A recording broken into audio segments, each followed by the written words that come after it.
Guys চব পুৰা পানী হৈ গ'ল। ইফালে পানী যাবলৈ এটা নলা এটা বনাই আছোঁ। গাইজ এই 2-3 দিন বৰষুণত পুৰা পানী হৈ গ'ল ফিল্ডত। এটা ৰানিং কৰিবলৈ এতিয়া অলপ সুবিধা হৈছে, হ'লেও এইফালে ৰানিং কৰি আছে। আৰু গাইজ চব এয়া পানীগাঁও OPD ফিল্ড।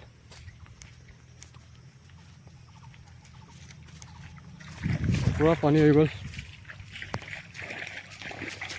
পানী হ'লেও আমি আজি ৰানিং কৰিব লাগিব, কাৰণ আমাৰ আসাম পুলিচ ফিজিকেল টেষ্টৰ কাৰণে বেছি সময় নাই আৰু আমাৰ কাৰণে মাত্ৰ এতিয়া 1.5 মাহমান বাকী আছে। আমাৰ হিমন্ত মামাই জুলাই মাহত পাতিব বুলি কৈছে, সেইটো কাৰণে আমি বহুত এতিয়া ৰানিং কৰি আছোঁ, চেষ্টা কৰি আছোঁ। পানী হ'লেও মাৰিব লাগিব।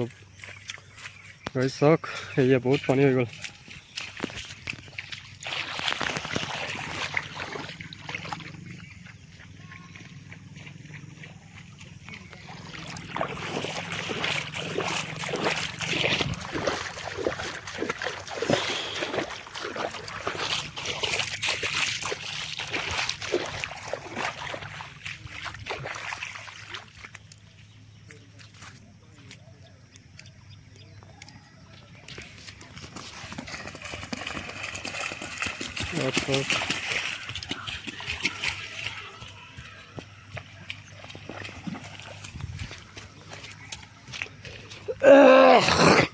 এইফালে ডাঙৰীয়া গৈ আছে,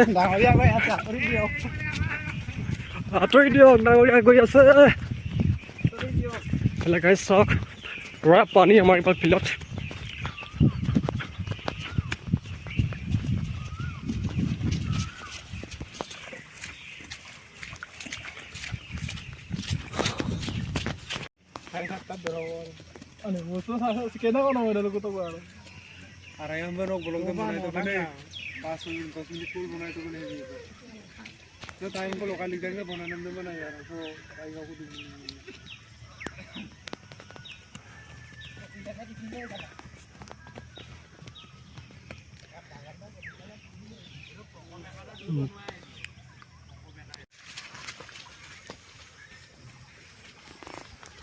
গাইজ চাওক, এয়া পানীত ৰানিং কৰি আছে। এইফালে চাওক, পুৰা পানী হৈ গ'ল। অলপ পাছত আমি ৰানিং কৰিম।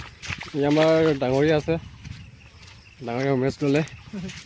এই ফিল্ডখনৰ ডাঙৰীয়া হয়।